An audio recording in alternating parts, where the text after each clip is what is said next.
na matatanda yung nadaanan ko sa Tambutin. Walang panggamot, nangihina, nagda-dialysis. Sabi ko, wala bang tumutulong sa inyo? Wala. May pambili kayo ng gamot? Wala. May gamot pa sa mga health center? Wala. Eh, sabi ko, ba't pa tayo nagkaroon ng local government dito? Ano pala yung ginagastos natin?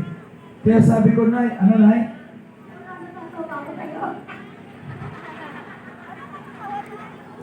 Inspired si nanay. Natatawa ka sa sinasabi ko, Nay, no, mga nakakatawa. Pero seryosong problema. Kasi totoo no, kaya natatawa tayo.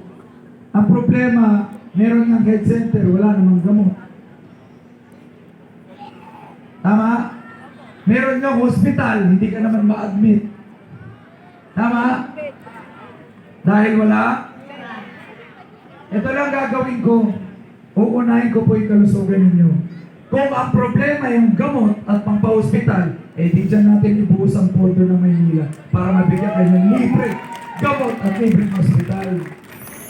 Sa katutak na maintenance, bawat barangay ninyo, doon na natin ilalagay para hindi na kayo lumayo. Tama ba? Ba't pa kayo lalayo?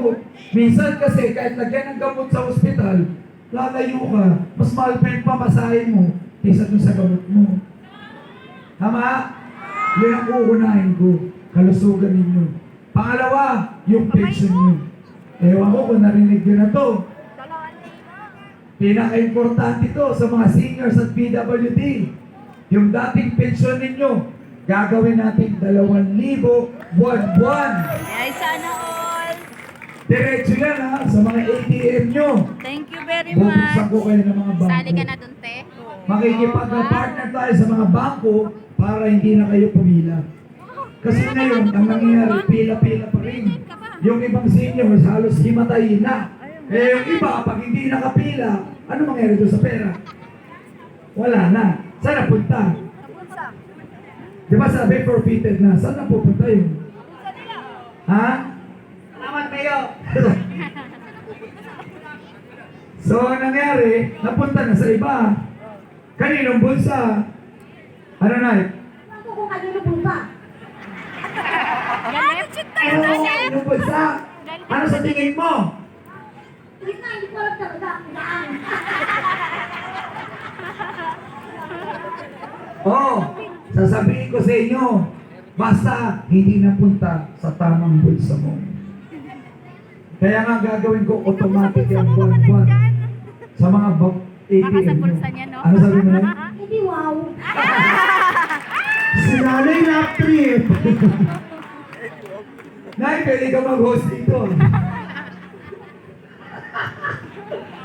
Naantok na ako, pero wow. Oh, hindi lang seniors yun, kasama pati PWD. Tapos, tuwing birthday ninyo, tatanggalin ko na po yung cake.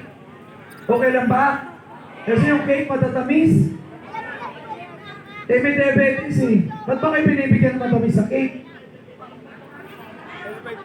Ay, wala pa kayong cake na tanggap. Saan napunta yung pera? Ha? Try na lang mag-name cake. Ano daw? Perahin na lang. Hindi, may mas maganda ako naisip dyan. Yung matamis na cake, gagawin kong grocery with cash. Okay ba yun? May maintenance ka na. May 2,000 ka pang pension buwan-buwan. May grocery at cash ka pa pang birthday. Tapos, magtatayo tayo. Kauna-una ang senior citizens hospital sa buong Pilipinas. Yun ang mga priority project. Hindi kung ano-ano mga building. Kahit sino naman kaya magpatayo ng mga building. Ang gustong-gusto nga ng politiko, mga building. Bakit? Nandiyan ang kita. Alam mo saan walang kita? Pag yung servisyo diretso sa inyo.